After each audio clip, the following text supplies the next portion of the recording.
the quality of Nike is just so subpar. You cannot compare. You're like, because I was spoiled to like Made in USA, New Balance, and then you do Nike, and you're like, this is nothing like the rendering on your website. Yeah, exactly. The colors don't match. The funny thing is the rendering on Nike always looks better than the rendering on New Balance. Yeah. But then, like in hand, the one on New Balance always looks way better. Like quality everything. I would wait for people to get theirs in the mail so I could see like true color, and I'd have them send me photos like in natural light. Yeah, I think on a couple of the NB ones, I jumped the gun, and the color was a little different than what I thought it was going to be, or than what it looked like when I put it together. Like the all yellow, I did an all yellow 997. Yeah, and the mesh. The yellow and the mesh is a little off. It's a little darker than I thought it was going to be. What is it? And or lighter. It's a little lighter than I thought it was going to be. But then I saw the Amoeba pair, the 992 that just came out, and the mesh on that is like the yellow that I want and the yellow that I thought it was going to be. And so like it kind of like really made me upset. I was like, how come they got a yellow that matches the suede, that I put on my shoe? Like, did you even try for that release? Any of you guys? For the Nice Kick 992, did you guys even try? I had it in cart, but I couldn't do it. I'm just kind of over the 992. Yeah, right. Which 992? The Amoeba pair. Oh the recent one. I didn't try for it. Yeah, I was like on the site when it loaded, and I threw it in cart, and then I was like halfway through checkout, and I was like, I have too many 992s. Like, I'm trying to sell two right now. Like, I'm kind of over. It was like the retail was like $250. It was like $80 on top of the usual retail. So I was like, doesn't look like they've done much for me to spend like $80 over retail for I got collaboration. I got double taps and then the GR gray, and I think I'm pretty content with the 992 for now. Yeah. Oh man, I'm tired of people. I don't even know. It's like Jound what is that collaboration? I'm tired of people like posting about it. I'm like, oh my guys, please just stop this gray and green pair, please. I know it's like good, but I'm seeing way too many pictures. Are you in the Facebook group? Oh yeah, I've been there for like, I don't know, 7-8 years now since they started. Since you're the admin on that.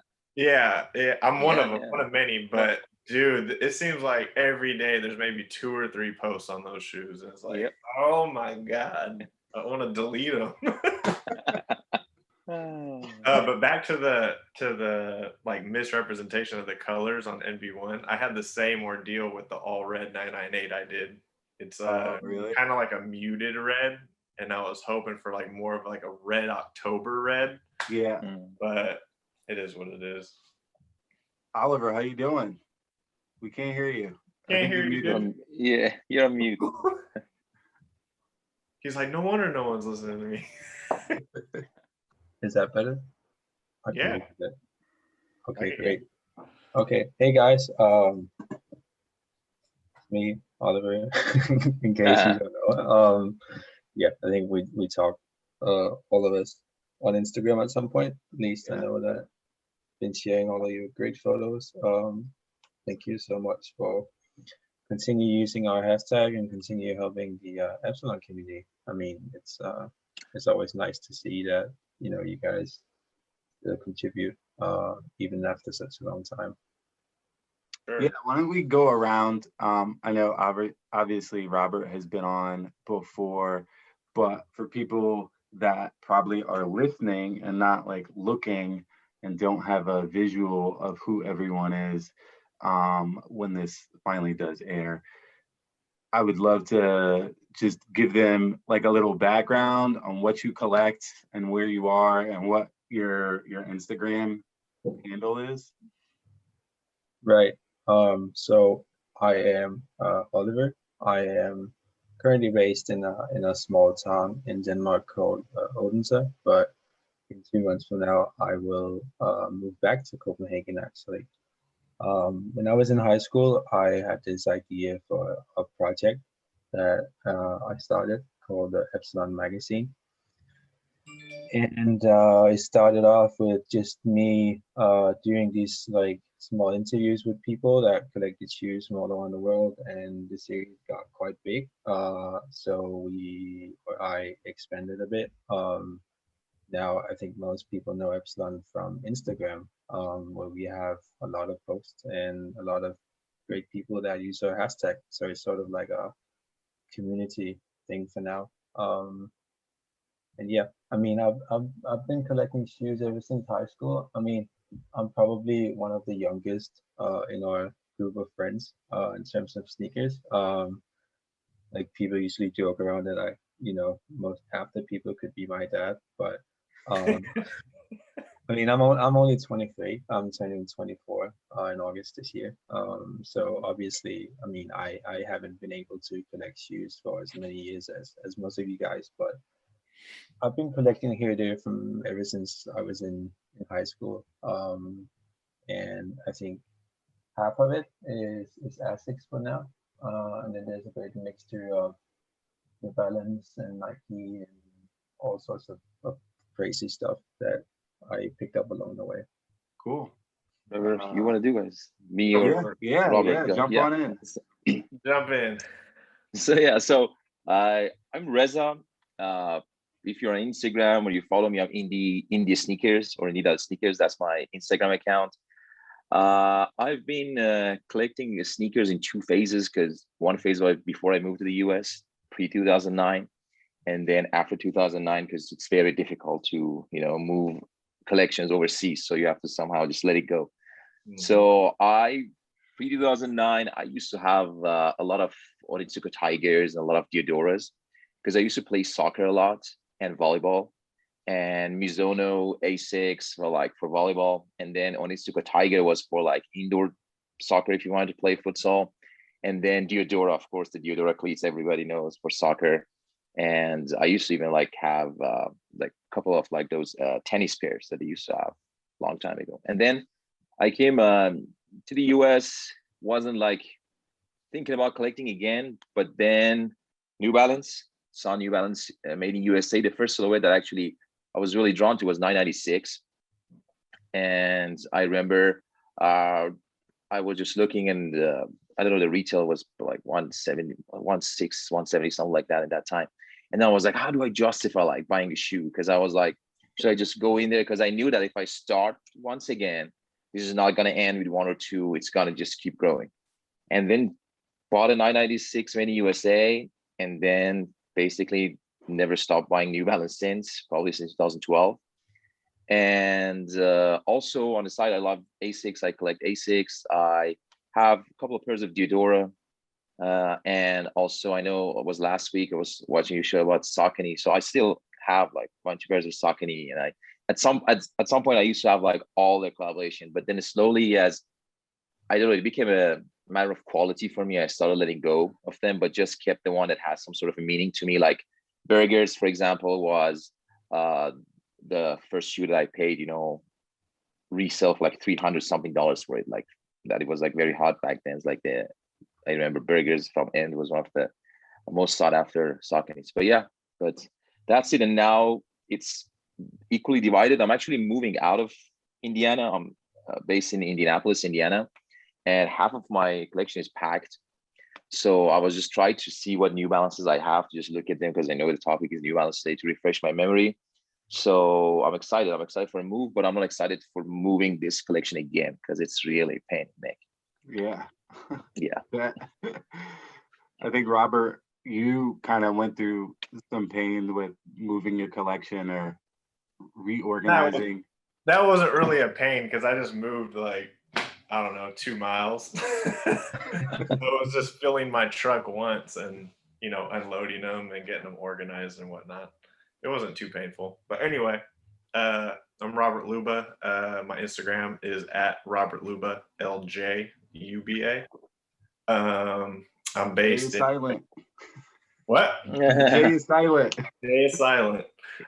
Based in San Francisco Bay Area, in a semi-small town called Vallejo. I started collecting early high school with SBs. SB Dunks were my jam.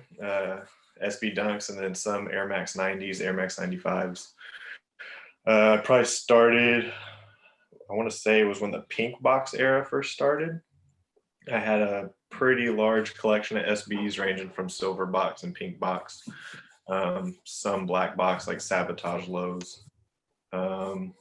When I started getting back into cars, I prioritized cars over shoes, so I sold my whole SB collection, which I'm regretting now, seeing the retail prices on those. So I sold those to start building the car, and then a few years later after high school I jumped into New Balance, and then just last year I jumped into Kangaroos as well, and this is where I am today. Cool.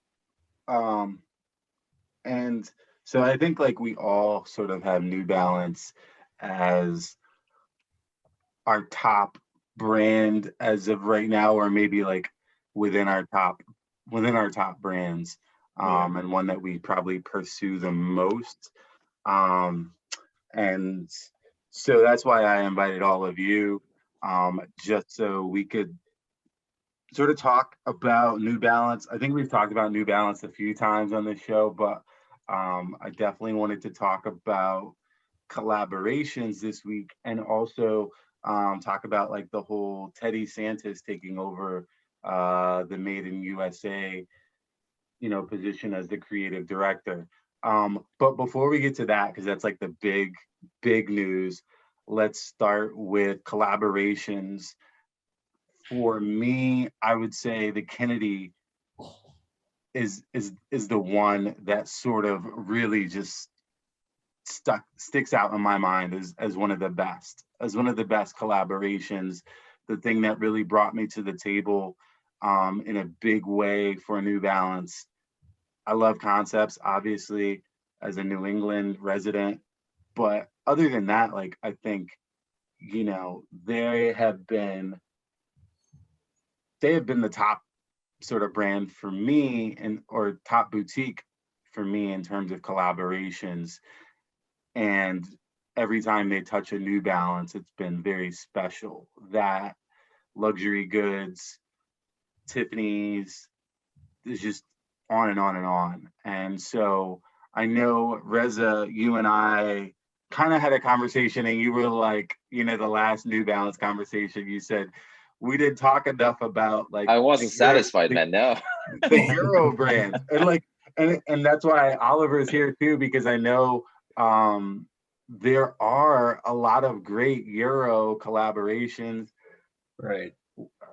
Oliver and I have talked with Hikmet, and there are, I think that's overlooked, right? So like there's this whole 1500 movement that started before the concepts wave really swept across the United States, and people were really going nuts for a New Balance made in the UK. So you want to talk about that, and what collaborations overseas really stuck out for you guys? Sure. Okay, go, Oliver. No, go ahead. Euro. No, it's more Euro. No. I mean, like, obviously it's quite special because like you guys mentioned that when it's a made in US pair, you kind of have a vibe to it, and you kind of have a feeling that oh, this is something special. And for the American consumers, obviously it's kind of nice to have something that's produced within their own country. We're not as fortunate here in Denmark, at least. So obviously, like, one of the few collaborations that really stand out to me is everything that Norse Projects did. In case you guys didn't know, Norse is from Copenhagen, which is in Denmark. So I think like even though a lot of people see Europe as a unity, like there is still a very big difference between the countries, because for me, like, I don't have the same association with let's say Soulbox collaborations as if it was a Danish brand that did this collaboration. But anyway, like, for many years, I think especially Soulbox was just putting out so many great pairs, and I think Soulbox was one of the shops that really set like a benchmark in Europe. You know, if we're taking a bit further than just New Balance, there's also obviously stores like a Few Store, or I guess in the UK you have End, who's also been putting out a lot of different New Balance collaborations throughout the years, and most recently actually Haphazard from Amsterdam is also really stepping up the game in terms of their New Balance collaborations, both the 991 and 920s. Yeah, is there anything else you'd like me to elaborate on? No, I think the Norse project, because they did that brown 1500. Yeah, Danish autumn. Yeah. Yeah, and so like Norse projects, they're another collaborator that I wish New Balance utilized a little bit more. When I think about like their color palette and the way that they put together projects, it's very reminiscent of the Watanabe collaborations, and like the color palette where it's very solid, very like very basic colorways. But I appreciate that Norse projects are affordable as opposed to the Watanabe stuff, which I really like, but it's always like $300. It's always $350, $320. So I'm not going to pay that for. I was actually $1,500. 15. Yeah, you know? That's crazy. I was actually quite surprised when they did. What was the brand called? Paperboy. Paperboy. Yeah. You know, like I'm not 100% sure on this, but Paperboy is a small assembly shop in Paris, right? Yep. Yeah. So for me, like it just came out of nowhere because, you know, every time when I think of New Balance, it's always like, oh, you have these big established shops, you know, like Concepts or J. Crew, or some, like you can argue that Norse is quite big as well, or Soulbox or End or whatever.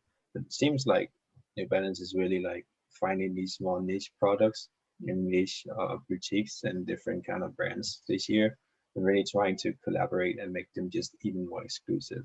So that's something that, you know, a dream for me would be to have like a true Danish collaboration that will only be released in Copenhagen or something. I think that would be, you know, I'd kill for those. What about a Woodward collaboration? Oh yeah, that could be sick as well. But I mean, Woodwood is, you know, Woodwood is getting quite big. Like obviously they had their first stores in Copenhagen, but now they're also in Berlin, and they have, I don't even know how many shops they have now, but I think like in Denmark we have a very small selection of, you know, true like sneaker and streetwear shops. I think Woodwood is definitely one of them, but it's also like Woodwood somehow just got too big, because in Denmark you can go to pretty much like every store and find Woodwood t-shirts. So it's not as exclusive and streetwear as it used to be. Like I think Woodwood they're making some great products, and I probably have, I don't know, 10, 15 shirts and jackets and stuff in my closet behind me, but to me it's just not as local, I'd say, as some of the other stores could be. Now, before we jump like too new, Reza, would you like to say anything about? I know Soulbox was. So the reason, let me tell you, the reason I was talking about that episode was that I was like, New Balance had so many good collaboration, but everybody was talking about whatever was mentioned was like 2015 onward. Yeah. And actually, for me, if I want to go back, and that's what I've decided to do, because with all the hype around New Balance and the resale, I'm like probably not gonna pick up any new collaboration, because they're gonna sell out in 2 seconds, and I have to pay an arm and a leg to get them. If I want to pay an arm and a leg, I'd rather go get pre-2010 collaboration. So if I want to like talk about New Balance collaboration, I would say you have the pre-2010 era, then you have 2010 to 2017 before Bodega collaboration. And then on what was that, 997S, I think, something like that. Yeah. I don't forgot the official name of it. That kind of brought No Bad Days. Hype. Yeah, No Bad Days. Yeah, brought all the hype base, you know, attracted them. And from 2007 onwards, it became more and more difficult to buy New Balance. So these are like the 3 eras of New Balance. And my favorite would be pre-2010 because it was just crazy, man. It was great European collaborations like Soulbox. You start with 2005, it was GGB, I think, 150, all limited. So that was also kind of like a cool thing about it is that New Balance wasn't as big. So all is like pre-2000. Yeah, that's a 99. Yeah, that's a Hanon one, right? Yeah. Don't mind me if I just pull out random shoes. No, that's crazy, man. That's crazy, man. I love that. And then of course one of my probably top 3 grails that I don't have is 1500 BB bread and butter. That was a collaboration, Soulbox, Crooked Tongue, rest in peace, Crooked Tongue, by the way. And that collaboration, man, it is insane because it's like 50 pairs, I think, limited. And I found it once half a size up in the past 8 years. I'm looking for it. And sometimes things like that, you should not think about it. You should have just the money ready if you're really looking for it and just like go when it becomes available. Or going. I thought about it for 24 hours and it was gone.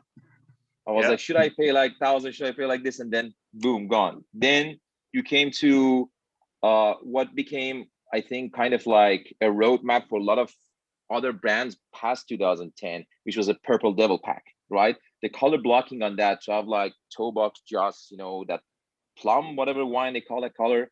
And then that kind of color blocking, if you go 2010, like the whole salmon toe probably is like a good example that's used that same color blocking. Before that, I actually looked down. I hadn't seen any color blocking like that Hikmet did for the Purple Devil pack. And of course, my most favorite is 1500. I know there was a 575 and a 576 and a 1500. The most limited one was 575 and 120 pairs, and then the other 2 with 300. To this day, they pop up once in a while, but again, as much as I love P2010, the risk with buying those is that you're probably going to have to do a soul swap. And I don't know anybody, you know, yet that's good enough that I can trust, say, hey, here's my shoe that's like 20 years old, like, you know, 15 years old, and just like do it if they can do a good job. So that's kind of the risk that I always associate with buying those. I'm like, okay, I buy this in 2 years, I'm probably going to, you know, do something about the sole, because definitely something's going to happen to it. Then New Balance, then you come down, again, Soulbox would be with being hunted, the 575. And Robert, I don't know if you have one. I think you have that. Yeah. I have both. Yeah, you got both pairs. Yeah. You got both pairs.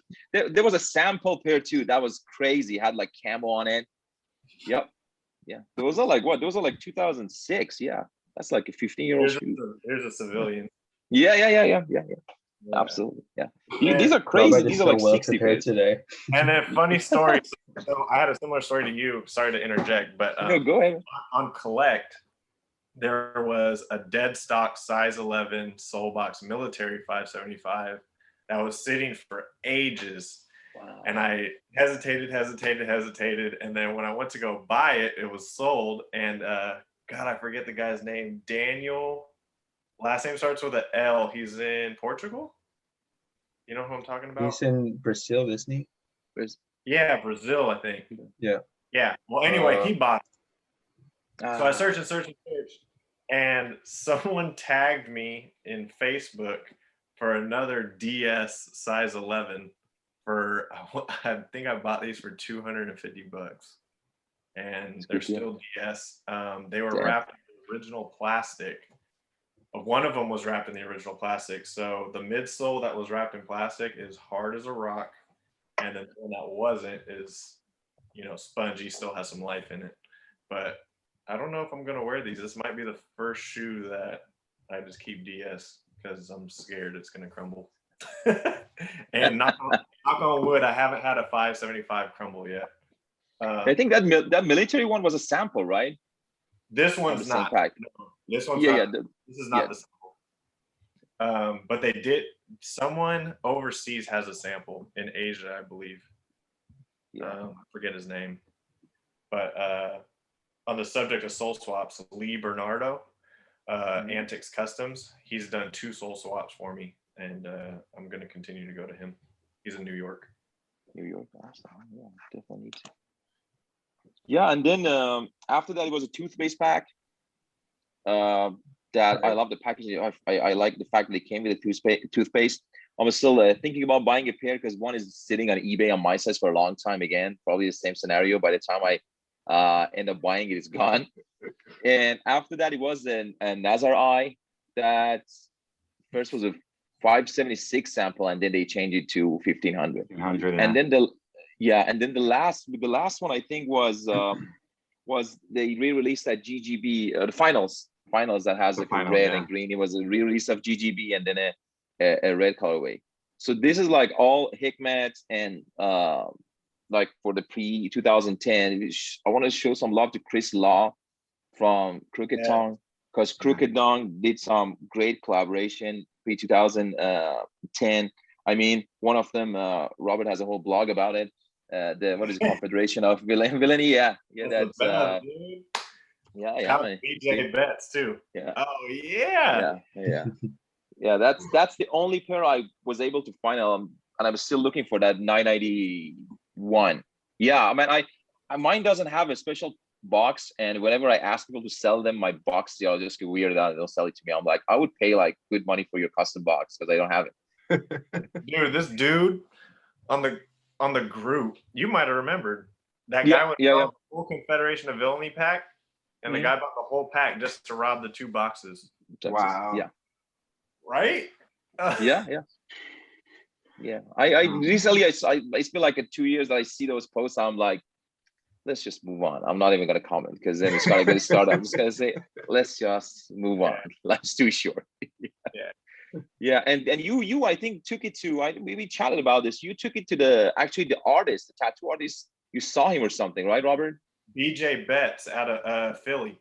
Yeah. So I communicated with him via Instagram and found out he was going to be in San Francisco at a tattoo expo in I want to say it was 2017. I met him, or 2018. And I met him down there, and I brought all the boxes with me, chatted up for a few minutes, and had him sign each box. So I'm actually in contact with Chris Law too via Instagram. Oh, really?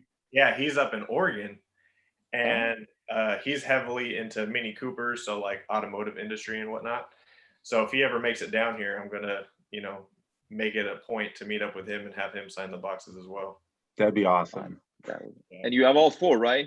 I have all 4, yes. Ah, man. Yeah. I mean, I'm trying to complete the pack, but I think it's probably going to take another 5 years because it's a combination of right time, right price, all the things come together. Yeah. What size 991? What is it? What size 991 do you need? 9.5, 10, 10.5. I can work with all those if I can find them. I'll cut a toe. That one is hard to come by, but by far the best. I love the 991 on that. Like the screen, yeah. I love that. I love the 991. That, yeah. And then you go ahead. No, I was gonna say that, and I like the point that you made about like them being very limited back then as well, because you really had to care about something, or you really have to care about a shoe to pursue something that they only made 150 pairs of or 300 pairs of. And it puts you in a different league, I feel like, when you're pursuing shoes like that from 10 years ago. And it's not like a Dunk where, they made 20,000 of them, right? And you're trying to track that down and you're paying $6,000. It's different. It's like a totally different thing. And I was on a podcast recently, and I kind of talked about that because there's something about a shoe that, they only make 2,000 pairs of that makes it more special to you. And to your point about Bodega, when they did the No Bad Days, they did like 30,000 pairs of those. And that's a huge run for New Balance. Mm-hmm. Made in the USA, like made in Asia, whatever it is. And then they did more. Then they did 70,000. Then they did 150,000, right? So it's a totally different. There was a totally different dynamic, I think, back pre 2017 and pre 2010. Yeah, I mean, I think even pre 2017, because I remember for me, I bought the Concepts, the Lake Havasu, And yeah, that's a good one. there's only 250 pairs of them. Really? Yeah, there's not a lot of pairs. I think it's one of their rarest collaborations. It's really rare. And I was surprised. I got on late and I still got a pair, and they're selling for like 250 right now. But I'm like, why would I go pursue a shoe that 30,000 other people have when I could pursue a shoe that no one has, that has relatively more meaning, I would think, or is just, you think an American shop collaborated on a made in UK shoe, which is something that you don't see every day and won't see, And the story, like, oh my God, like leave that up to Dion to come up with free. I know, so random. And I was watching something on ESPN, and there was some golf tournament in Arizona. Yeah, it was at Lake Havasu, and I was like, oh, that's so dope. Like, no one else is gonna think about that, but I'm thinking about it now. Right. So I think that level of special is something that we don't see too much with New Balance collaborations now. And obviously, Robert, I want to hear from you what some of your grades are, but I always that I think is one thing that really matters to me, is feeling like I got something really, really special and I'm part of a really special club. And it's not about exclusivity, really. It's more just about like being part of something really cool that everyone in it really cares at the same level you do. And I don't know if I feel that way about every New Balance collaboration now. I can tell you, I feel the same. Hence the reason I bought one pair this whole year. Which one was that? The Pata 991. Oh yeah. Yeah. If you ever want to sell them, you know where to find me. Dude, the list is so long. Like, so I know. On those. I know. Crazy. It was. Yeah. Did you get it from the website? Yeah. When they launched, yeah, the one where you had to answer the question and you got directed back in. I had some assistance. Oh, okay. I see. A little alley-oop. Yeah. I'll just leave it at that. So, Robert, what are some of your favorite collaborations, and what do you think about in terms of like? As mentioned, concept holds the title. They reign supreme in my book. I said it once, I said it a million times. Anyone could put some colors on a shoe and call it a collaboration, but few can actually put a story behind it with coordinated colors and whatnot. I think that takes like a real artistic view. So like when I made my attempt to do an NB1 collaboration with NB, I had a whole backstory and coordinated the colors and whatnot. My favorites, oh God, this is too hard. Concept C Note for sure is on there. You're gonna have to. Oh, hold on. I'm only grabbing these because few have seen them.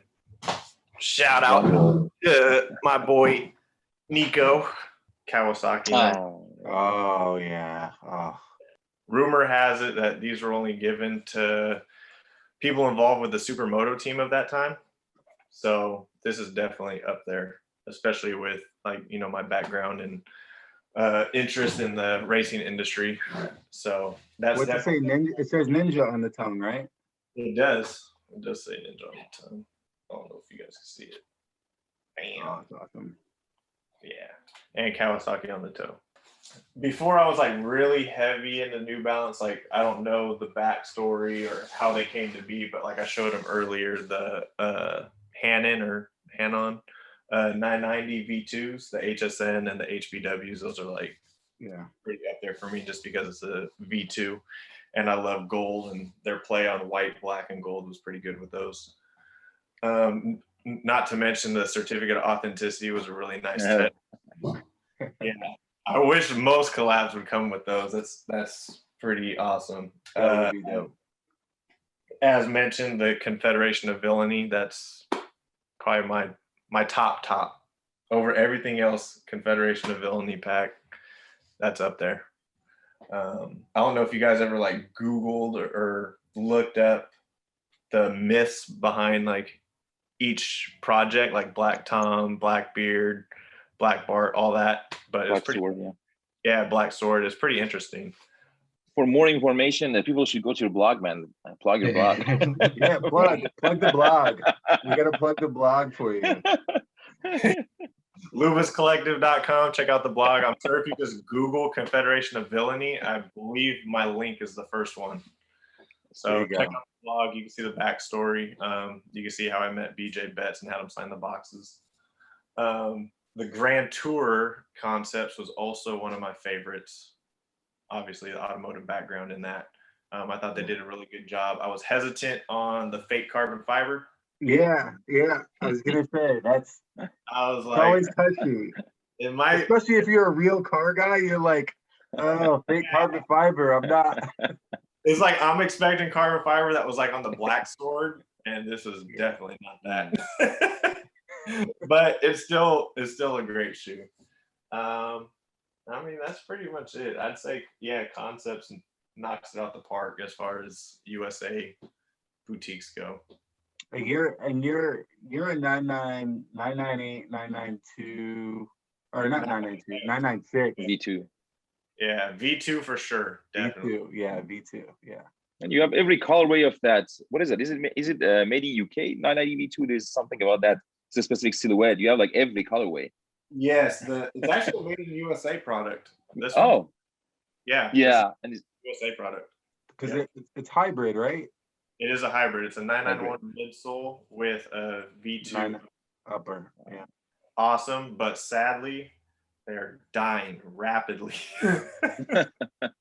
Yours are? Huh? Yours are? Mine are. Yeah. Yeah. It's pretty crazy. It's almost getting to the point where I'm not wearing them at all. Just kind of like stockpiling them because I'm scared they're gonna crumble. Yeah, I had a DS blue pair, crumbled first wear. DS brown pair, crumbled first wear. I had the cream pair, the only cream pair I have, just crumbled a little bit, just a smidge. So I'm pretty hesitant on wearing them anymore. Well, I guess this is the year because like this is the 991 anniversary, so now is the year to pick up. Dude, so I'm reaching out to people in the UK. Shout out if anybody knows anyone in the New Balance factory in the UK. I need some midsoles only. I want to sole swap all these and bring them back to life. I think I could. Have you talked to Richie? You should probably talk to Richie. Not Richie. I've talked to Sam. Oh, okay. Yeah, I talked to Sam and I shot Joe Connolly a DM today. I'm still waiting to hear back. But yeah, I need midsoles. Yeah. ASAP. And then I'm gonna shout out Lee Bernardo again. He's gonna definitely take on the soul swap for me. There you go. Yeah, I mean, I think this year should be the year that you could just grab. And it's a pretty neutral midsole. It's nothing special. It's just off-white, black sole, and it's nothing crazy. Yeah. And I want to say this release. Oh, is that I just saw this the other day. Yeah, it's like brown and blue. Yeah, yep. That midsole is identical to these. Oh, is it? Yeah. So if I can just score like freaking 10 of those, we're in the game. Only 10. Only 10. Yeah. Only 10. But yeah, it's getting to the point where like if I find them in my size at a decent price, then I'm doubling or tripling just to have them. But people want like outrageous money now. Like you see them on eBay for over $300. Like what? I paid $70. Now everything New Balance, if you've never seen it before, it feels like they're gonna ask at least 300 or at least 250, I would say. Even if it's worn, which is kind of ridiculous to me. Reza, what are the models that you're still looking for? What are you still hunting?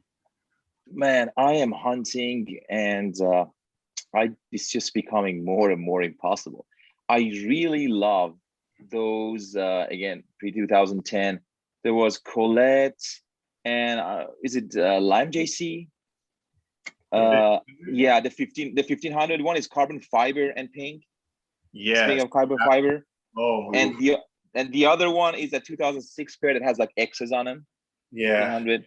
Right. Like, those two are the top two plus pair about the top three that I'm looking for to buy. I would actually build the case for them, the glass case. So I'm just waiting to get them, because I know I'm not going to be able to wear them a lot. But those are the things that I've been looking for, like, I would say 6-7 years for.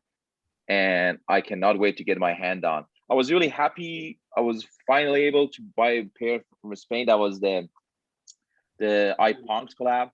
Yeah.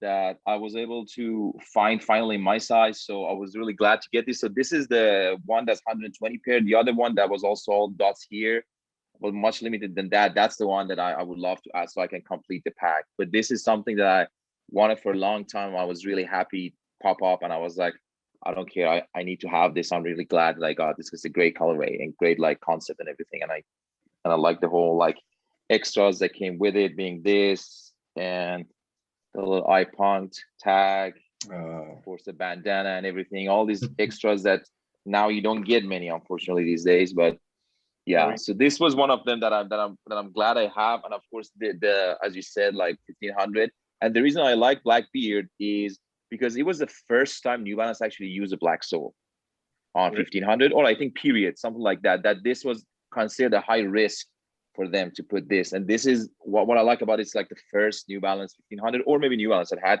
black sole. And I looked for it for a long time, and magically I was able to find it for a great price on eBay. It was a collector, I think, that was getting rid in California's collection. I was able to score that. But yeah, but those two Lamb JC collaboration 1500 from 2006 and 2007, I would love to find a pair of those. Yeah, those would be my most sought after. That purple pair, oh man, like with the X's, man. Yeah. It's funny too that I feel like the color palette pre 2015 or like pre 20, I would say like 20, maybe like 2014, pre 2014, like the color palette that people brought to the table when they were doing a collaboration is so different than what it is now. It's very much like basic colors now. So, you know, everything black, white, brown, gray, muted reds, a little bit of, you know, dull yellow, but like you get purple and you get like different panels with different materials, like the carbon fiber or the X's or the stitching on the Kawasaki pair, like in the front. And obviously those are like very limited, but it doesn't seem like New Balance is letting people do anything other than go on NB1 and sort of like put together colors. And I don't know. It feels sometimes a little like they're constrained. So my own personal opinion, just from witnessing, you know, the collabs that seem like NB1s, I feel like New Balance is doing that as a test just to see if they sell or not. Because if you remember Todd Snyder, his collabs were like that too for a really long time. They were just NB1 colors. But now it seems like it's a full-blown collab. You know what I mean? Like stuff you can't get on NB1. Yeah. So yeah, I just think it's a test in marketing and sales. And I know, you know, speaking of 992s, the Packer 992, that was a GR. That was just something they had sitting around. They didn't have a lot more extra materials to make a bunch more pairs. So they said, hey, Packer, would you like to release this exclusively? Because it's not really a collaboration. I don't think it says Packer on it anywhere. It's just a limited release where they were the only ones that got it. So I feel like there's a bunch of these sort of releases where it's an exclusive. New Balance didn't have a lot of material or didn't have a lot of suede in one color. They used it all up on one shoe, and then they give it to a shop, and that shop claims exclusivity or collaboration or whatever it is. And so it seems very, very haphazard and, you know, less time consuming than I think some of the other things that were done in the past. Which kind of brings us to right now, to the future, to where we are. And Oliver, you kind of talked about like some of the things you wanted to see or would like to see, Right. in terms of like, you know, a smaller Danish brand doing something with New Balance. Could what be else- Epsilon. Not trying to tease anything, but Hey, if they were serious about it, I would do whatever, you know. right. But New like, Balance- I think it's quite interesting because to me it feels like New Balance really cracked the code on like how much time and effort and money do we actually want to spend on these collaborations. Like if New Balance, let's say they used to do maybe, I don't know, 10,000 pairs and they can do 5,000 with really just smashing one color on a 992 and call it limited edition. I mean, it's a lot of revenue for them in the end, and people like, I think New Balance the last 2 or 3 years has really become like overly hyped within, other than just sneakerheads and other than just, you know, shoe collectors. Like, I think a lot of people that I would never think of being into New Balance message me saying, "Oh, have you seen this New Balance pair? It's actually quite dope. Can you help me copy it?" And I'll be like, "No, because it's only releasing at Packard, or it's only releasing in Paris, or, you know, any kind of small shop or a small project that they're supporting somehow."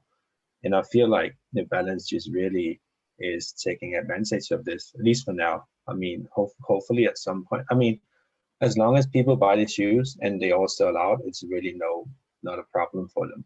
It's only if they actually do a release that just, you know, doesn't sell anything, that they might actually want to change it at some point. So that's really what worries me right now, to be honest. Any thoughts on like current collaborations and just what we've seen? Robert, I know you have a lot of thoughts. I'm just trying to narrow them down. It's all hype, dude. Right. I don't know. I don't even blink an eye at like the AIM pairs or the, how do you pronounce the one with hella J's in it? Jound. How's it? Jound? Yeah. Jound? Yeah. Yeah. I don't even blink an eye at them. It's just, I just got to accept it's the new wave. So, you know, someone else has to take it from here. So like you picked up the Pata pair, and so I really liked it. The colorway is just amazing. I love Are you talking the 991 or the 920? the 991. Okay. I really like that colorway. I thought it was amazing. And because of the New Balance hype, I know a lot of people went for it, and I know a lot of people that have it that wouldn't have bought a 991 prior. Mm-hmm. And so for me, that did ruin it a little bit, because I don't know, like there are products that I feel like New Balance makes that are for certain people. And I guess one of the things that I've come to realize and I've come to accept, and I kind of say it every once in a while to people that I talk to, is that New Balance is now in the position where they make products that aren't for me, which is a little frustrating for me, because for so long it felt like everything they made was for me. And now it's like, yeah, David, we didn't make this for you. We made it for somebody else. And that is a little disappointing, I guess. They have so much traction now, they can put out friggin' anything and it'll sell out. I mean, yes and no, right? So 327s are sitting. GR 991s are relatively sitting. Like the pink pair, the 991 pink that came out, those are, I mean, they're readily available. You can go buy those. The anniversary 991, I thought it would be hard. I mean, I thought it was going to be harder than it was pre-release. And then, you know, I had to like jump on all these like connects to get a pair. And then after the release, it was like, oh, you got them too? Oh, you got them too? And so now I feel like their production has kind of caught up with the hype in some instances, because a lot of the products that were highly sought after, that would have sold out last year, are sitting. So I don't know what. Like what? 327s are sitting. 550s have been sitting. 991s are sitting. Yeah, but there's no one's name on them yet. 992s are sitting. And 992s were flying. Like, you couldn't get a 992 last May. You get a gray 992. Yeah. Yeah, like you couldn't get it. You couldn't get it 992. You couldn't get a 327 GR or otherwise. Like, you couldn't buy one, right? And when Ame did the 550, you couldn't buy a 550. You couldn't get. They released the GRs and then they like flew. And now it's kind of. It almost seems like I said, production has kind of caught up to where the hype level is or was, but I don't know how that translates to collaborations, really, because ALD did their 1300 and now those are starting to go out and people are starting to get those in hand. And it kind of seems like the Jound all over again, where everybody got a pair and it feels it feels less special. Yeah. So I made a rule for myself. I think I mentioned on the last one. Basically, if I can't make contact with a company, then they don't deserve my money. So I've been standing firm by that. And that's why I don't really support most brands now. And the reason I got the ALD pink because I want to get a pink New Balance. And then I swear to God, if 991 was released back in August, I probably wouldn't have gone for this. Because I was looking for just a pink pair of New Balance. I was like, oh, this is gonna be cool. But the picture, like of course, the picture, the filter they use is a little bit different. But at the end of the day, I wanted a pink New Balance and I got it, so I'm not mad about it. But I've seen people that are like genuinely, wow, that's awesome, man. Oneness had a sale on it and I forgot to buy it. Oh, This has some amazing sales sometimes. Don't tell anyone. We're gonna cut that out. We're gonna cut that part out. I retract my previous statement. No, because you're down in Kentucky, and the good thing is that I mean every time I order a new shoe, I'm a kid because I'm checking to see whether USPS guy, UPS guy, FedEx guys come here. So Oneness is awesome because it's Oneness and St. Alfred are the only ones that I can get my shoe in one day. So whatever it is, if I can buy it from any other, I'm gonna buy it from them because I'm that impatient for some things. I'm like, I'm gonna have it tomorrow, and I need this to be with me tomorrow.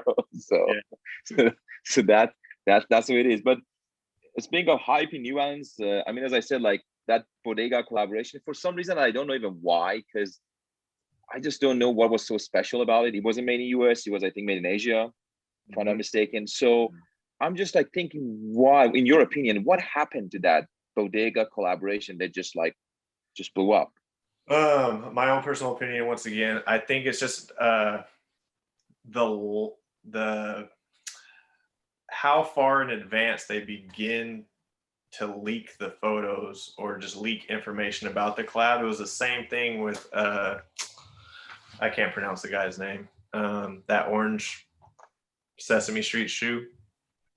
It wasn't really Sesame Street, but it reminds me of Sesame Street. The 2002. Oh, right. What's his name? Can't remember. It starts with an S. The orange Sesame Street pair? It wasn't really Sesame Street. It was a 2002 R that came out last. Oh! I know who you're talking about. Well, anyway, they started the marketing for that shoe like, it had to be like 6 months in advance. It was real fire. Whole time. Yeah. Oh, Salehi. Salehi Bembury. Yeah. I know. Salehi Bembury.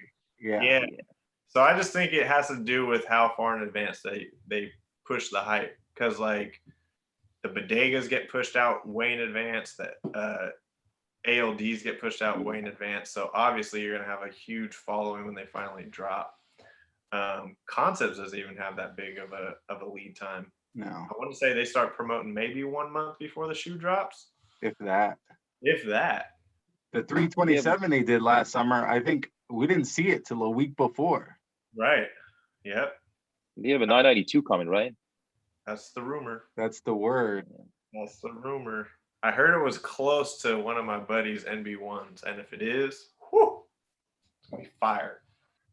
I think with the Bodega pair, it was like a perfect storm of like, because that was the year the 990 V5 dropped. Mhm. So there was that. There was also it was like 4 or 5 months of like every month New Balance was doing something massive. So, you know, it started with, I'm trying to think what happened first, because that was the year Todd Snyder did their Rainbow 997. It I was didn't think it also was that great, but I mean, I thought it was cool. I liked it. They did the 997.5 too. Todd Snyder did. Yeah, they did a Rainbow 997.5, but it was raffle only. It was like a draw. Oh, that's right. That's right. Yeah. But they also had the ALD 997 released that year. So that was their first real big collaboration.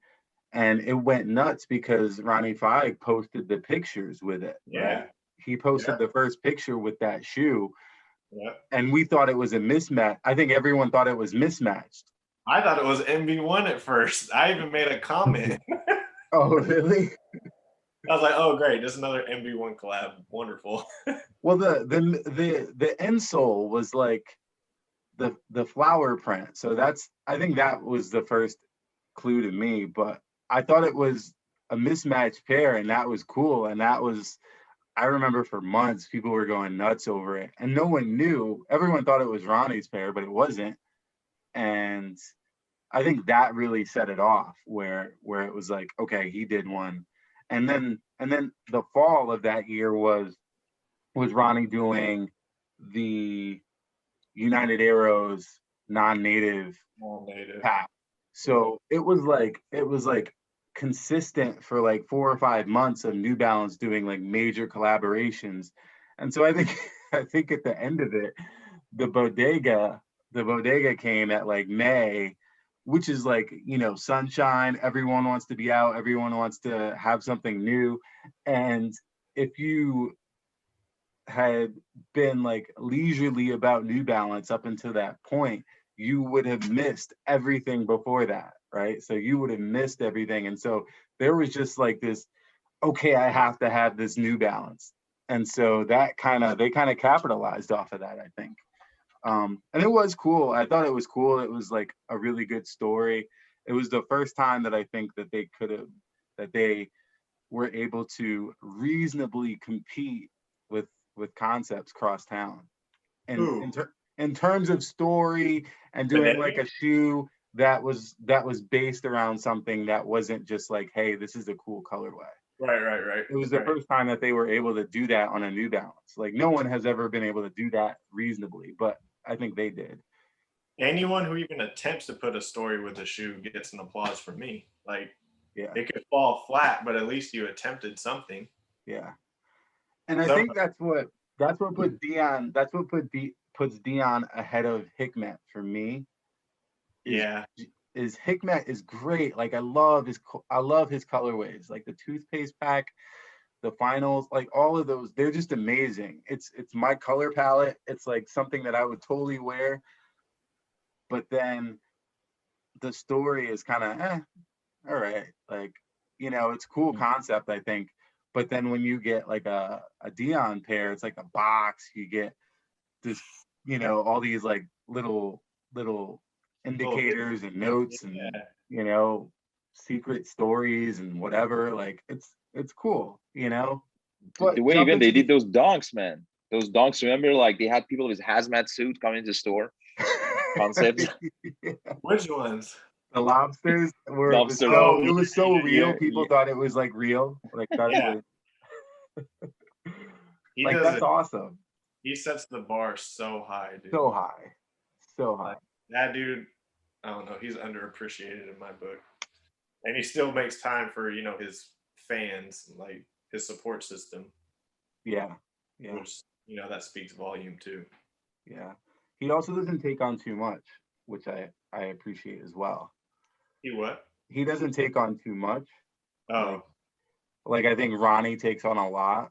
You know, well, yeah, because he's also like in the fashion world too. So you can only imagine what he's doing fashion. He's trying to open a new store, trying to You know, he's doing like 10 different things. He has his hand in ALD, you know, like, so there's, you know, there is no time for the fans. There is no time for interaction. But I think Dion is more, I don't know, he seems more ground level, more. I was just gonna say he's more grounded. Yeah. But jumping, since we talked about ALD, the big news obviously this week is that Teddy Santis is going to take over as creative director for Made in USA New Balance at the end of this year.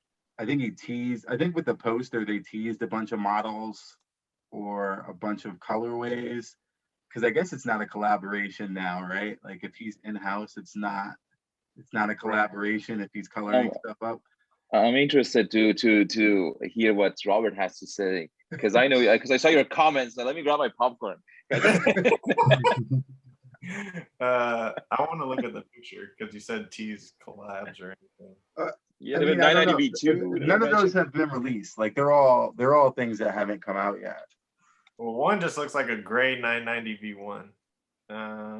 The other one looks like Ronnie's United Arrows V4, but I don't think he's proven himself to get a title like that.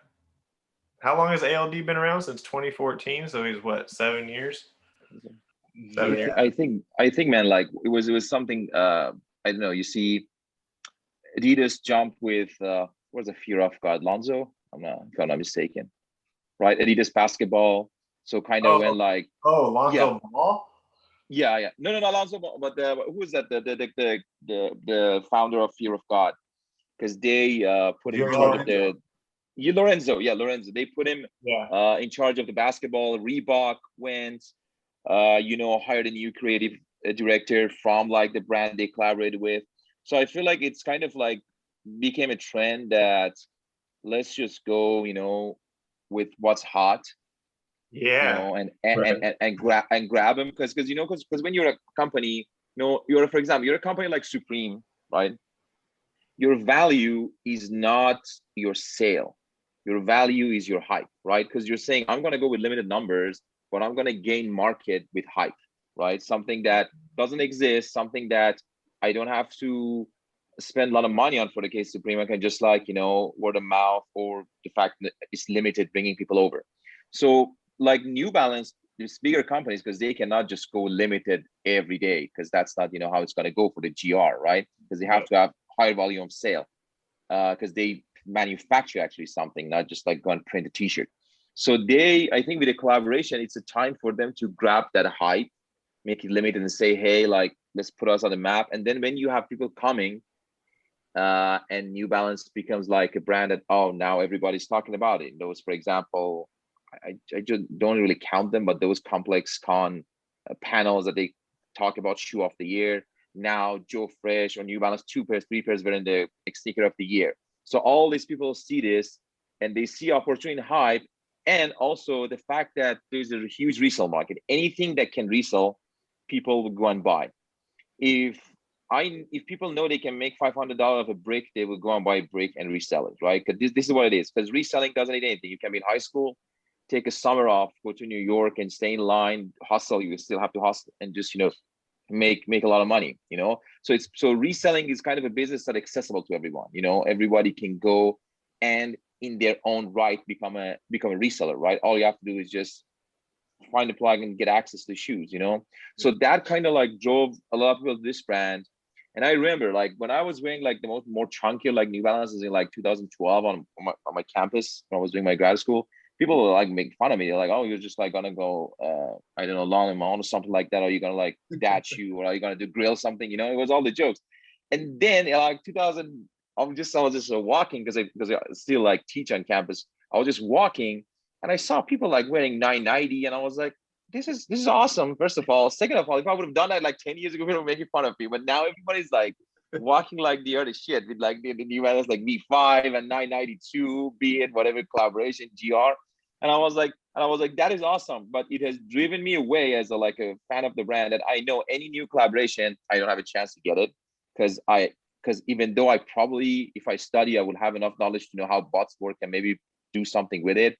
I don't have time for it. And I don't want to be that, putting bot, because I know there are a lot of disadvantages that come with it as well. That is good when you're just reseller, but for me as a person, as a full-time job, and this is my hobby, it doesn't worth it. So now it has driven me to the fact that I'm going to pre-2010. That's what I'm looking for, because I'm saying, okay, if I'm going to pay 600, let me pay it for a pair that I've been searching for like 8 years, 10 years, be it. And then what I like about those is that those are the shoes that if you know, right? So if somebody recognizes that on my feet, then I know that, oh, this guy, I can probably have a good conversation with, because he knows this. And believe it or not, things like this happened to me. I walked and I was wearing a Bushwhacker from Saucony Sneaker Freaker. Yeah. And this guy recognized it, and just we became friends, kind of, we just saw in touch in Instagram. I went and shot his shoes like a couple of times for him, like he's in town. So these are the things. So when I wore those and people recognize, I'm like, okay, these are the people that I can like find more in common. But if I wear a Joe Fresh, someone's like, oh, that's Joe Fresh. I'm like, okay, let's see like what you're saying. Are you like pre-2017 New Balance guy, or your whole feet is Jordan and now you have like 2 New Balances, or what is it? But it's nothing wrong with that, man. Like, do whatever you like. Everybody's free, whatever you like. But I'm like, let me see what level of New Balance fan you are actually before we can move forward. That's funny. I was at my first ever and only ever it wasn't Complex Con. It was Sneaker Con. In the Bay Area. And I don't know if you guys have been to the Bay Area, but New Balance like doesn't exist here. Probably the reason why the San Francisco store closed. But I wore my Purple Devil 575s, and one guy in line came up to me. He was like, "Dude, you know what you're wearing?" And I was like, he's like, "You're killing them right now." He's like, "No one knows." He's like, "I know what those are." He's like, "Good wear, dude." And it was like, wow, okay. But like I said, New Balance is non-existent out here, so I could wear any pair, and people would be like, "What are those?" And I wish New Balance had a bigger presence out here. Maybe. Well, man, you're in California, man. I'm in like middle of Midwest in Indianapolis, Indiana. We don't even have like any store that sells GRs even. And believe it or not, the only store is like a mom and pop store that's been open for like 25 years, and they had a long running New Balance account. And every time I go there, they have everything on sale because nobody really buys those like GR made in USA. So I just every month go there, pick up things for like 60% off, and I'm like, that's what I love. That's what I can live with. Because like if it was like a hyper store or anything like that, like for example, corporate opened in Indy recently, and man, like things fly off the shelf. You cannot even like buy anything, and mainly because they have like a good Nike account that people go and grab stuff. But in Indiana, man, like I had to go like talk to people, educate them like about like, hey, this is like, this is the story behind it. And when you actually talk about the story, and I'm that kind of a person that if I really talk to people, like, okay, let me tell you the story behind this. You come here, and then I was like, hey, here is, for example, I was wearing a Ronnie Fike. They said, yeah, you see, this is called Daytona Beach, and you see this leather is because this looks like a suitcase leather. That's why it is. And when you actually tell the story, people are like, damn, man, that's really cool. I didn't know that. I was like, yeah, like that's, again, to your point, Robert, that's what's missing. No one is telling a good story with a shoe, that I can say, oh, I'm now part of this story. Now everything is just, let me go be minimal. Let me go like put like this off-white, this something color on it, and call it a day. That's why people don't want to go, because it's much easier for like, I feel like for a story, you have to do a campaign, you have to do like bring people into it, make them familiar with the story. But if you want to wear something that's just based on colorway, you just put it out and people either like the color or not, or like the hype of your brand, and they come and purchase it regardless. Yeah. And so is that what you think New Balance is attempting to do with Teddy? What I hope comes out of this is shoes gonna sell, right? He's probably gonna bring back maybe something, or make a hybrid or something. They gotta give him something, right, new to bring. It's not gonna be just everything that we've seen, because they gotta do something that have a strong start to it. Because people would be like, if he puts out some lazy collaboration, people will like, and after a while it's all gone, after 6 months or a year, if you're not keep them coming back. But I feel like they're gonna maybe bring something back from the archive. I'm gonna say I know all the archive of New Balance, but I'm pretty sure there's some things hidden in there that he can work with. But what I really am looking forward from this is that New Balance apparel line, like clothing line, I hope that they do something about that, because it is just like underrated. I went actually on the website 2 nights ago. They had actually a bunch of cool like t-shirts that I was like, oh, this is like good. And they do occasionally like collaborations with actually artists on their t-shirts, but they never actually advertised at all. Never. So never. And I went to the website and I was like, oh damn, these are so nice. And then I went added to my cart. I was like, okay, I'm gonna go later and see which one I actually like. But New Balance apparel, this is what I'm really looking for, because I want to have like really good apparel line to go with the strong shoe line, you know? Yeah. It's somehow worrying. Like I mentioned before, you know, if they can get away with just adding 1 or 2 colors to like a new model each year, then I mean, why should they change it? I mean, I know that, you know, for us like true sneaker enthusiasts that have been collecting shoes for many years and, you know, been in the scene for a long time and stuff, we may not be the primary target for New Balance any longer. We're not. So I think, like, if they, like I said, if they can flip 5,000-10,000 pairs in a single color, call it collaboration Magnifique, or call it collaboration with Pata or Woodwood or any other brand, because like I think once it gets exclusive and people have like you mentioned that it's very important for you that it has a backstory, and I completely agree. But you know, if you see a foreign, it could be VTAPs from Tokyo. Like not many people know about VTAPs, and suddenly they did a collaboration on a 992, and it sold out instantly, and reselling price is like $1,000 because it's special, it's foreign, it's Japanese. I don't know what VTAPs is. So I think that's a bit worrying, because like New Balance can just pick any other niche small company and collaborate with and call it exclusive. Right. And it's a great shoe. I mean, I like it, but I wouldn't pay $1,000 for it. I wouldn't pay $1,000 either. I wouldn't pay 50 over resale. Right. As both of us. I heard a rumor that he intended on retroing even collabs. I don't know if it's true. No. Obviously, it's a rumor, but like coveted collabs like the C Note would make a comeback. They're doing the Nike model all over again. Mm-hmm. I don't believe it, and I wish that wouldn't happen, but it's something that I've heard. So yes, and I don't know. I don't know how I feel about that. I can't think about it. What I will say is like there are a lot of complications, and I was more negative on it than I am now. I think I've accepted it a little bit more, and I'm more open to the idea of him coming on. And the reason why is because, Reza, what you said about the apparel, like I think that makes perfect sense. I've heard someone else say that too.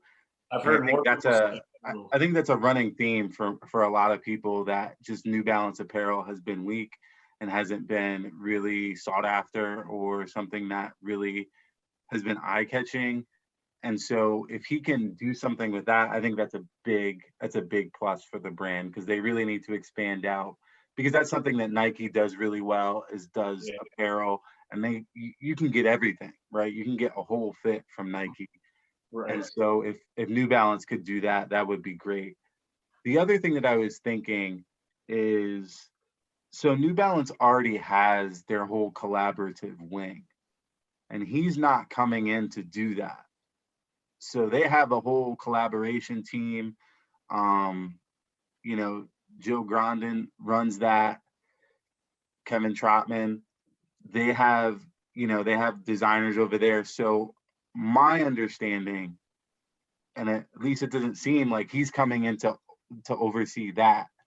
He's coming in to just do general GR stuff. So I like the GR stuff. I think the 997 stuff that they released, that's GR, is always amazing. It's always good colorways. The quality is amazing. I don't need anything else from it. I don't need people to see it. I think the GR line that they drop isn't as highly sought after as they would like it to be. And so my perspective is, I think he's coming in not necessarily to change what they're doing, but more to change the perspective of the consumer of their GR line, especially the made in USA stuff. So to make it more sought after, to put a little punch behind the marketing, and just sort of make the GR stuff that they drop, the GR stuff, as popular as the GR stuff that Nike drops. Because Nike, for the most part, everything that they drop is a GR, right? So, and it's all sought after. Most of the stuff on sneakers is the GR. So I think New Balance wants that, so that when they drop, because like 2002s are sitting right now. They're sitting on their website. There's a lot of stuff that's GR that's sitting on their website.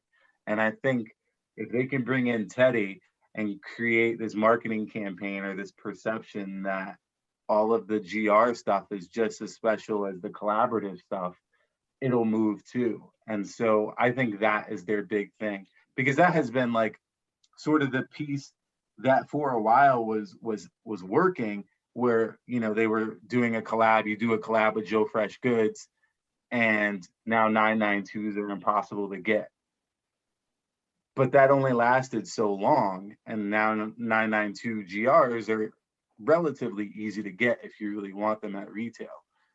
But I think what they want is something sustained, so that 992s are readily flying off the shelves. Like as soon as they come in, they're flying off the shelves.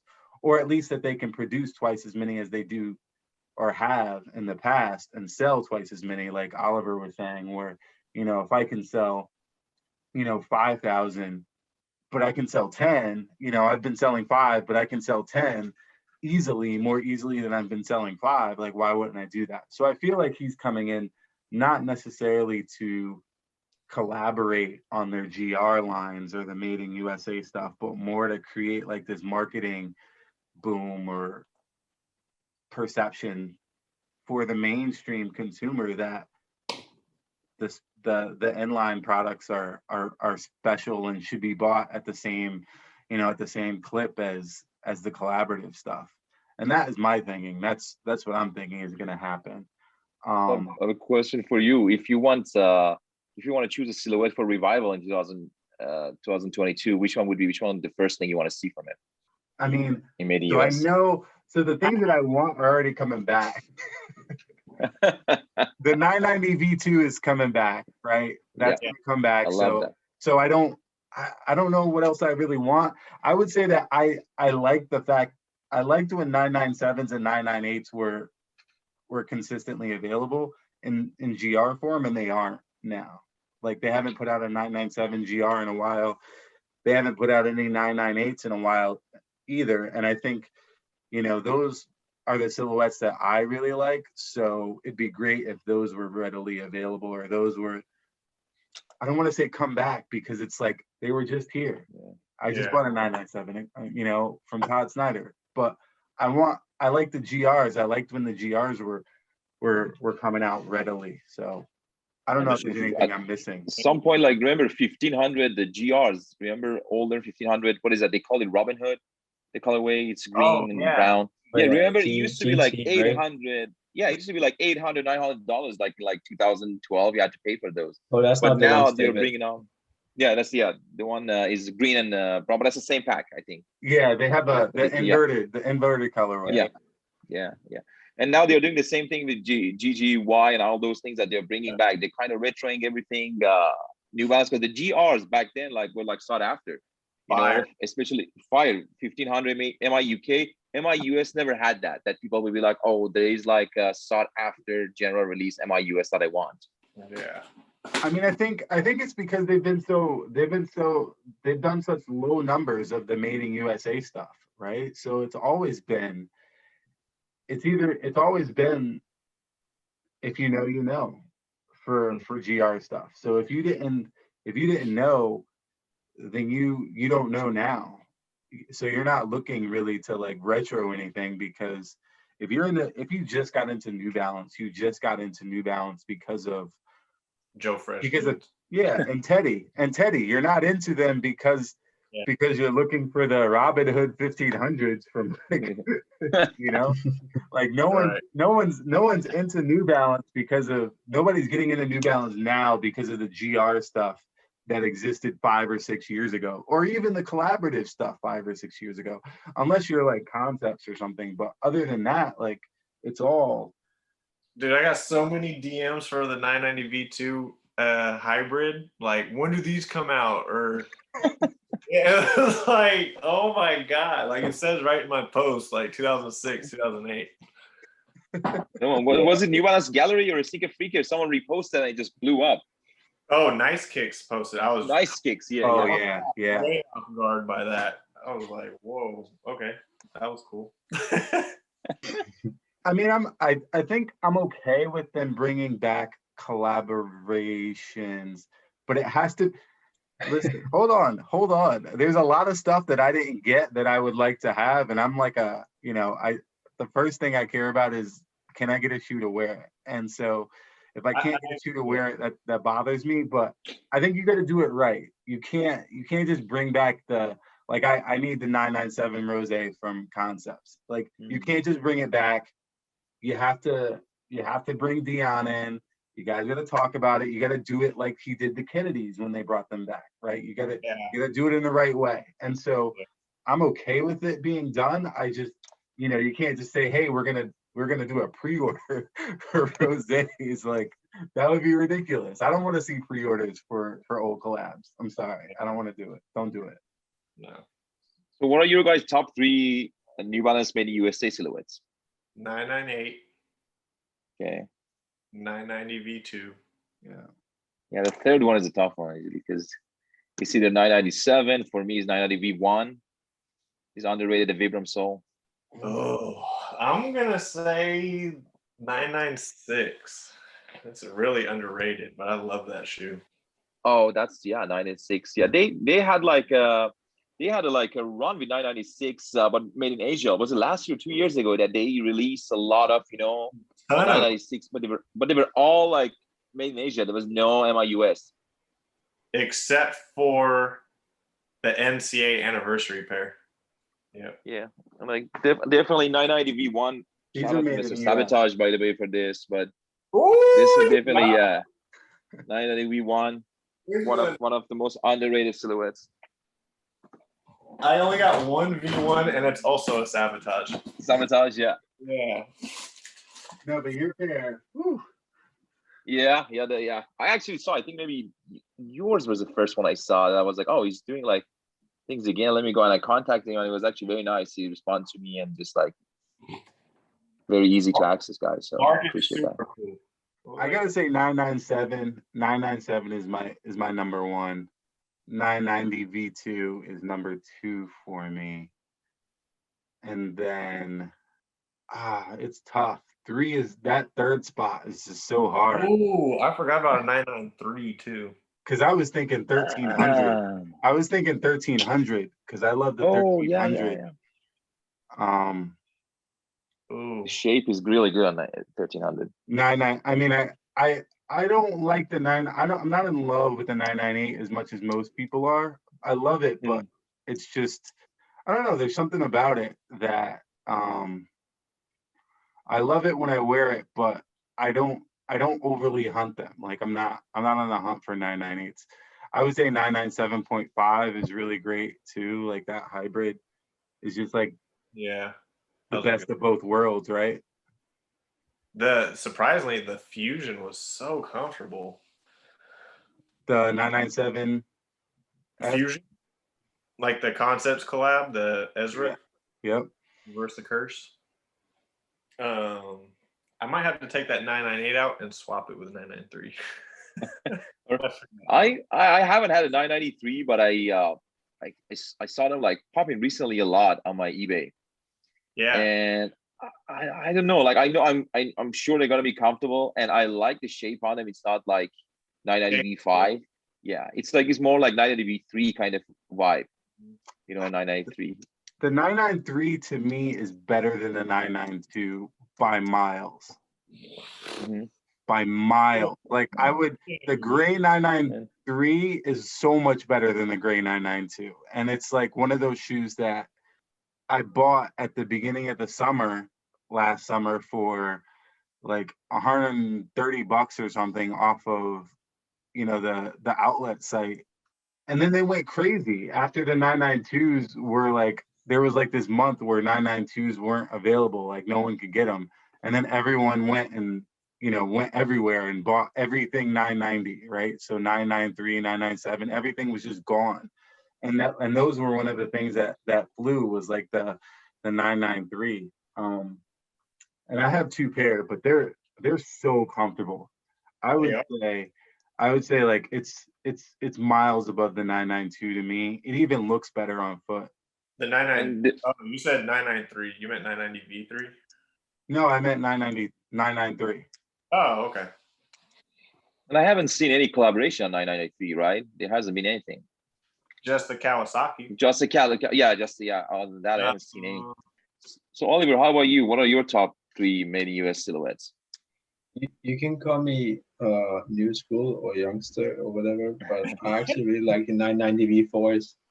V4s are nice. V4s are really nice. Like, to me, I think V5s are a bit, like over here in Denmark and Europe in particular, it got crazy with the V5s. Like, they were selling out on the minute every time they had a restock. And it was just like, both girl sizes, men's size, everything was just sold out all the time. And I think that really created a hype for New Balance. But like, to me, V4s is, maybe it's because they don't release as many today, if they even do any V4s any longer. But I kind of like them, actually. I also recently, I know it's not made in US, but I really got into 920s. And to me, that's just like, that's my favorite by far, New Balance silhouette. So I'm really on the hunt. That shoe is amazing.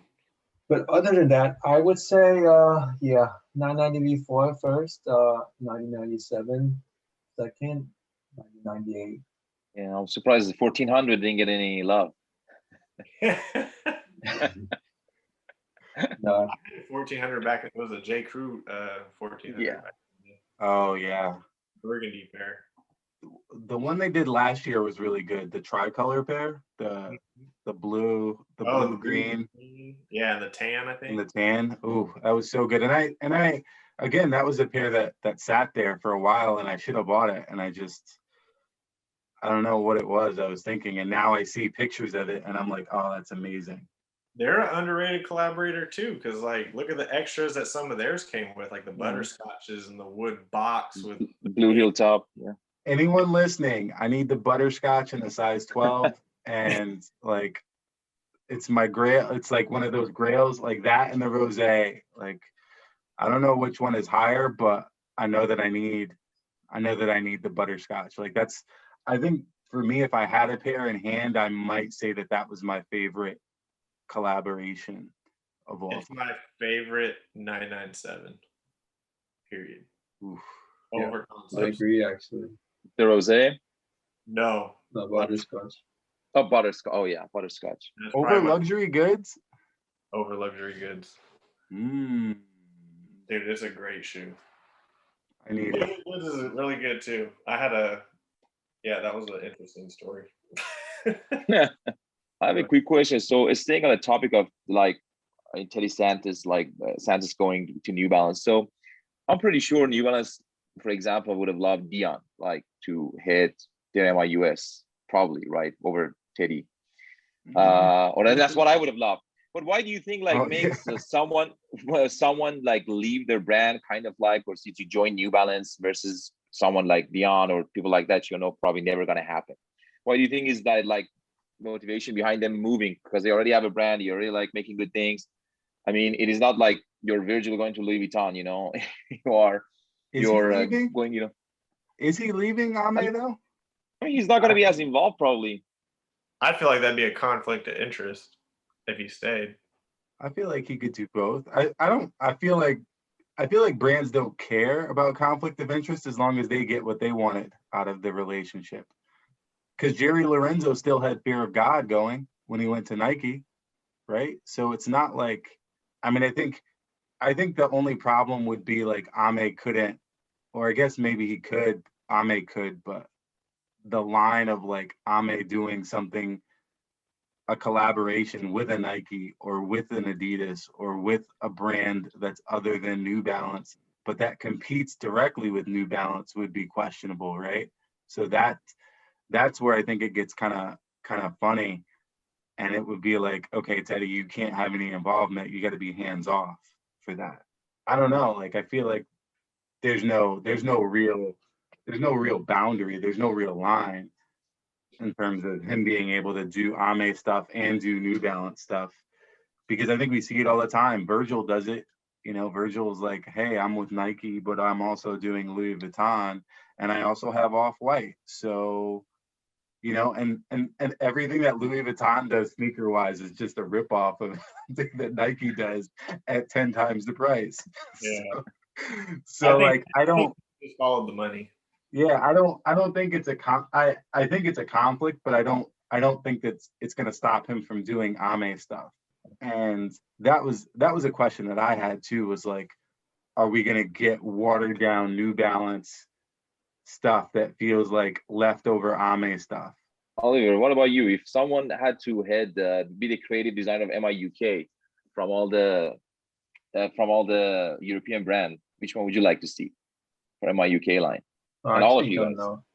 It's tricky actually, because I mean, I could actually see, I know Hikmet is doing Sonra and he's doing a great job with it, but you know, to bring a guy like him back to be head of Made in UK, that would be huge, because like everyone knows him and everyone knows what he's been doing in the past, and his like, even after he was done with Soulbox, all the collaborations he did Auras with Heist and Rarity, and he's done, I can't even remember, some other projects as well. He did the 577 with New Balance too. Oh yeah, that's right.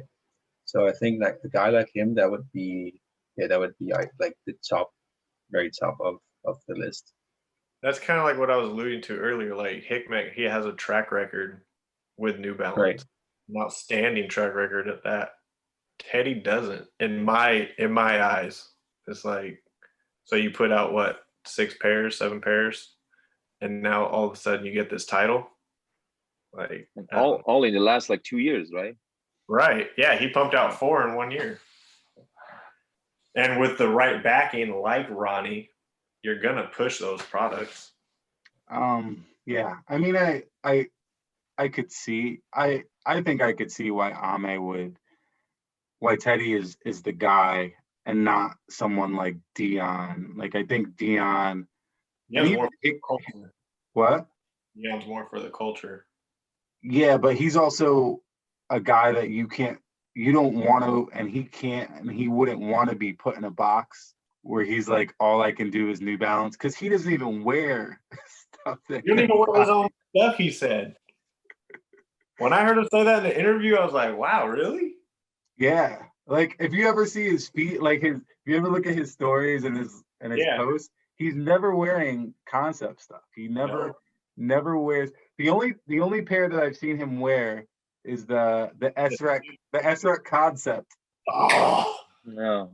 The 998. Remember? I wish that would have came back. I wish that would have came out. Yeah. That needs to drop. That needs to drop. Dion, we need at least 2 more. We need 4 of those for the 4 people here. Make it happen. Make it happen, please. But I think Hikmet is the same thing, where, you know, he's posting Nike pairs, he's posting ASIC stuff, he's posting like dunks, he's posting all kinds of stuff.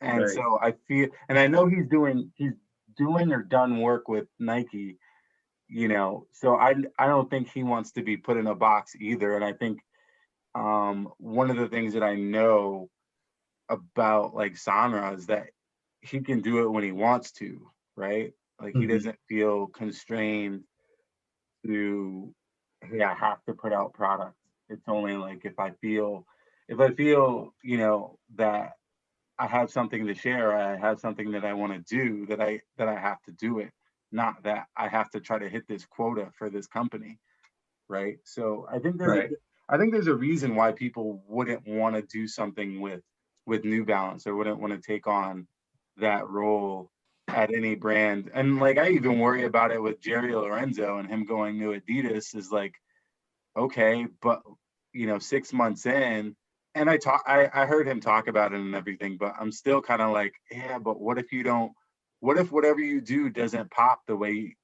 they thought it would? How is that going to be received? And you don't want to be like 2 years into a contract and you're not giving up something. And so for Teddy, yeah, he doesn't have a long track record. That's why it's a good move for him. I don't know if it's a good move for New Balance, right? So like, but they're also at the same point where they're like, hey, these things are going great. He's part of that. Let's capitalize. Let's bring him in house. Let's make this like a formal thing. Yeah. And to touch back on what Reza said, like when people would approach him and, comment on his New Balance, and Reza would be like, are you pre-2017 or pre-2010? I kind of feel that way about the collaboration team at New Balance. Like, where were you guys pre-2017, pre-2015, pre-2010? Like, because all the shoe pictures I see them post, it's all new stuff. It's, I don't. I mean, they're all new. And I'm not, I like, I think I like all of the people that are part of their collaboration team, for the most part, and I think it's cool. They're diverse. They're all smart. They're young. So they're going after that demographic, and they're doing a good job at doing that. I think the problem is that they're not doing both. They're not doing anything for us necessarily. And that's the problem, is that we don't have NB1, we don't have 997s or 998s coming out. Like, we don't have anything. We don't have collaborations being made for us. Keep kicking Dion's 992 down the road. Like, what's going on? Like, what are you doing for the people, for the pre-2017 people? Yeah. We need a New Balance shirt. Pre-20. Could you imagine that? Could you imagine that New Balance did some sort of project where you've seen different brands collaborate with Facebook groups? Kangaroos, for instance, most recently. We gotta talk about that at some point, Robert, but that's another talk. For sure. I'm still waiting for you. I'm sorry. No, it's fine. Don't worry about it. Backline story. I've been waiting for Robert's pigs for, I don't know, 1 month now, at least. Anyway, could you imagine that, New Balance really reached out to some of these Facebook groups and be like, hey, you guys are huge collectors. Could you maybe be interested in doing some sort of collaboration? Because, like, to me, if they can collaborate with a sandwich shop in Paris, they can easily do a collaboration with a Facebook group. They did something. I don't know if you guys remember. I think it was a Flimby factory. They took like 4 like New Balance collectors to Flimby and let them do their own collaboration from US. I think it was New Balance 365. Yeah, his name. Richie. Richie. He went there, and some of them actually were pretty cool. But I was like, that would be something that maybe New Balance, because Saucony tried to flirt with that idea. I remember they had like influencer, but that was a different story, because influencers are like, I might not be into the brand, but just because I recorded 2 videos of myself like showing you Saucony doesn't mean that I know the brand, or I know like how to work with this brand. Just because I'm an influencer usually means that you're an influencer through Nike, Adidas, Yeezy line, not necessarily, because I haven't met someone who says, hey, I only did Saucony, I'm an influencer. That would be very, very nice, but I yet have to see someone that says, yeah, I became an influencer through Saucony. It never happened. But Saucony tried to do that, and that was a good idea, but they did it with the wrong people, in my opinion. Because they went with people that was just hype, and people know, and say, okay, if I bring them, rather than people who know the history, because you compare the 4 or 5 they did collaboration with, and then the 4 or 5 that went to Flamey Factory. It's like totally, different, ways of like going about collaboration, and even the idea of like what you want to do. Because I think one of them even do a hybrid. They let them do a hybrid in the Flimby factory, if I'm not mistaken. So something like that, that would be fantastic. Yeah, I don't. Companies don't validate, these influencers, in my opinion, just because like, oh, I'm about to go buy 30,000 followers. So at first glance, I have 30,000 followers. Don't scroll through my feed though, because I only have 100 likes per my post. Right. Like, I don't know. That's like the most frustrating. It's like, how is this dude an influencer for New Balance with a fake following? Right. And I see it all the time. And Yeah. you can't give people like yourselves or like myself the time of day. It's like, I don't know, fake versus authentic. It was the same thing dealing with the project I proposed to New Balance too. I was pretty frustrated about that whole ordeal. I mean, I think, I had a sneaker grandpa on Monday, and we talked about this whole like real versus fake. Yeah. Like the Instagram, and how, he's been in it for a long time, and he has like real cultivated relationships. And I think that brands don't, I don't want to say that they don't care about cultivated relationships, but like for someone like New Balance, it's like, well, is this going to sell me 5,000 shoes or is it not? Right. So yeah, I could collaborate with Epsilon or Run the World or the New Balance Facebook group, right? But is it going to get me? Is it going to sell me 5,000 pairs? Is it going to? That was not my point. Yeah. Is it going to increase my market value? Are people going to be looking at me more because we did this, or are these people just going to buy anyway?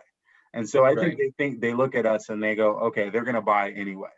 Like, I'm going to buy anyway, right? Like the 991 anniversary, I bought it anyway because I liked it. It's a good shoe. The 991 pink, I liked it. I bought it anyway.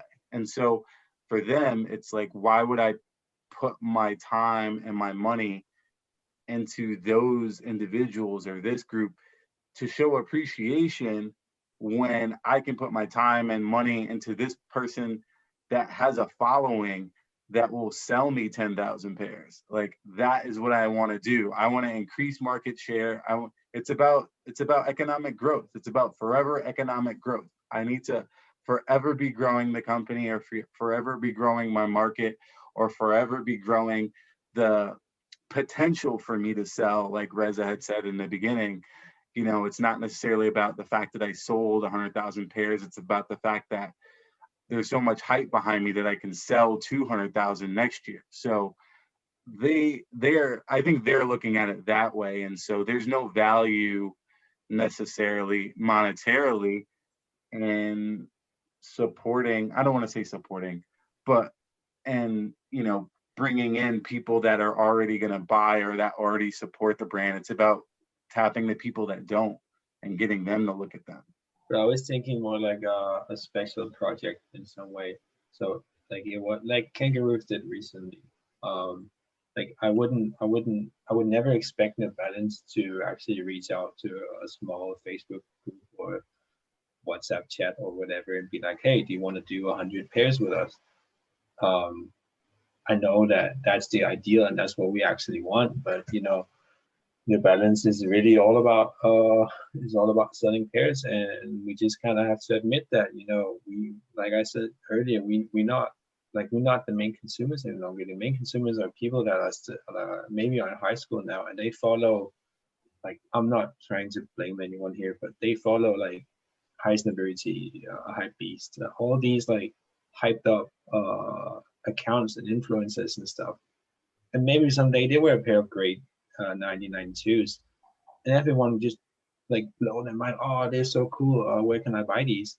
And if they sell 5,000 just by paying 10 grand for an article on Rarity, then it's obviously it's quite worth it. Yeah. So Robert, I have a question. So that New Balance talk that you're an admin in, is anybody like from New Balance in touch with that group or member of that group or anything that you know of? We've had some member requests that other admins recognize them from corporate, but not in like the lifestyle department or collab department. But I want to say it was like more so like running. But yeah, no one to my knowledge from corporate is in there directed towards lifestyle or collaborations. Yeah, because the famous one, for example, Saucony Sneaks, I think they have some sort of a thing with Saucony Europe or Diodora Talk. They are like in touch with the brand. So I think, yeah, if New Balance, I don't know, maybe like something like that would happen, maybe that would put, some spotlight on actual like collectors that has been with the brand for a longer time. Pre-2017. I was about to say, but look at the group. It's all new stuff. Like, how do you decide who's been around and who hasn't?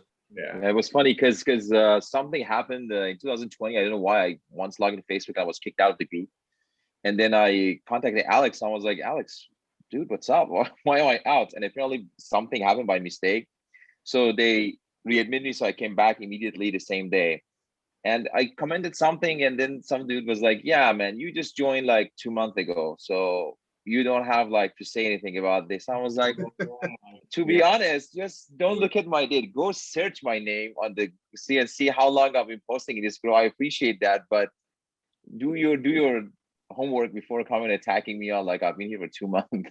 Right. Yeah, people get banned like every day.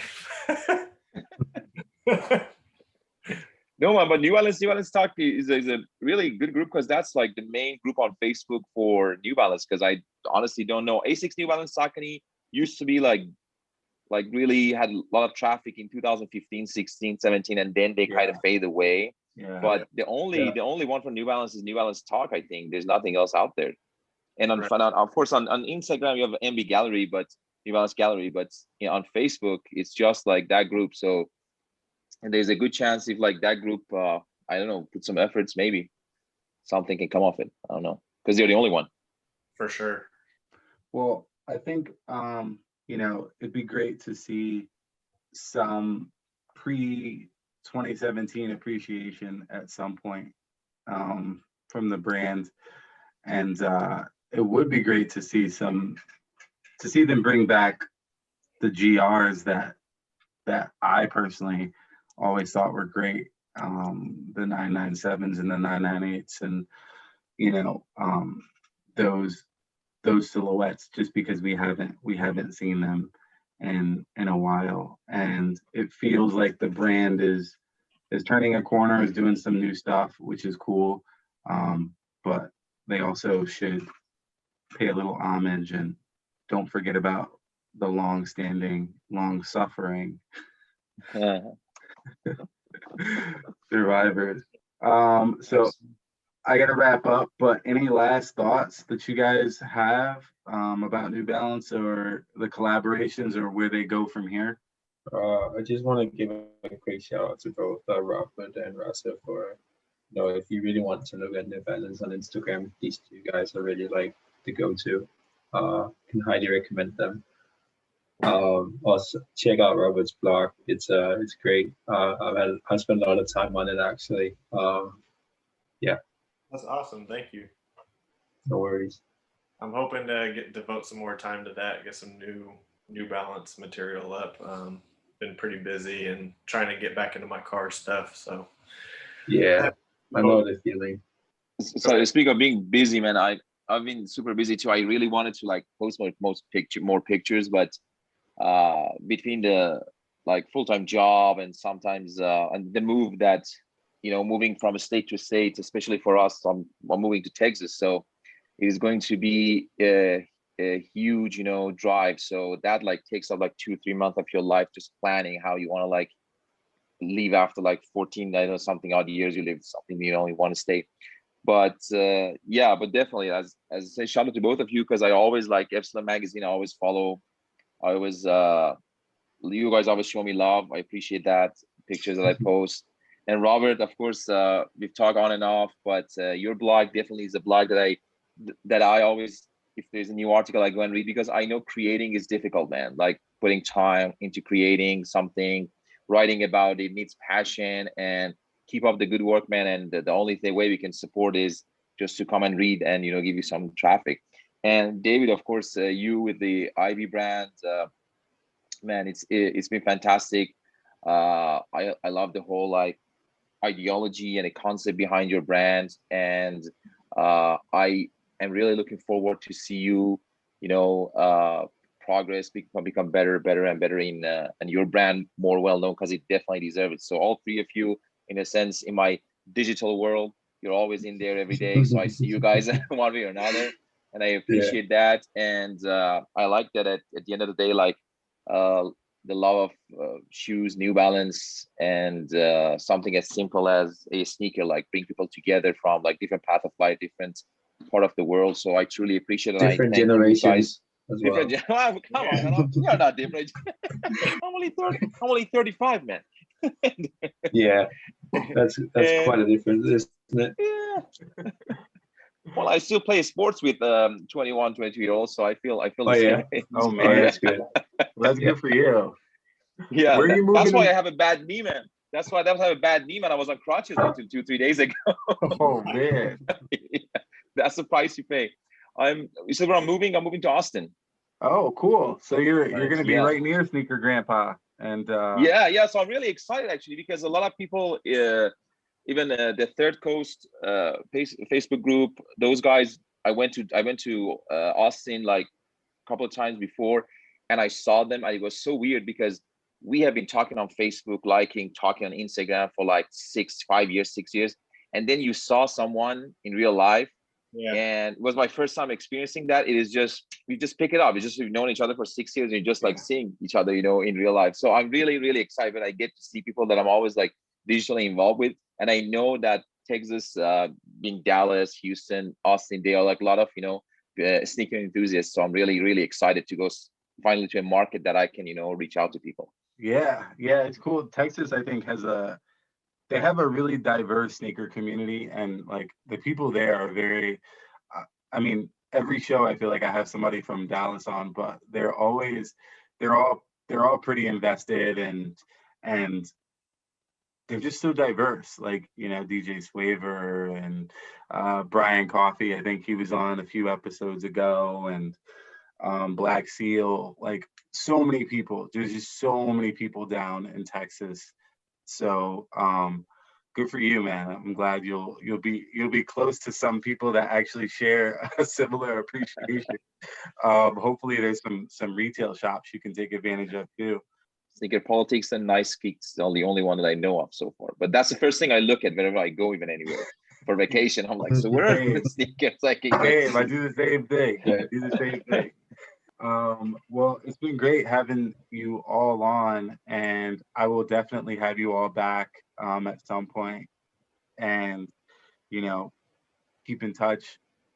Definitely keep collecting, keep posting stuff, because I love to see it. So thanks again. Thank you all for the kind words. Yeah, Thank you. It really means a lot. thank you. Absolutely. It's a pleasure. All right, guys. Well, enjoy the rest of your weekend, and we'll talk soon. Sounds good. We will. Good. All right. Later. Later. See ya. Later, guys. Cheers.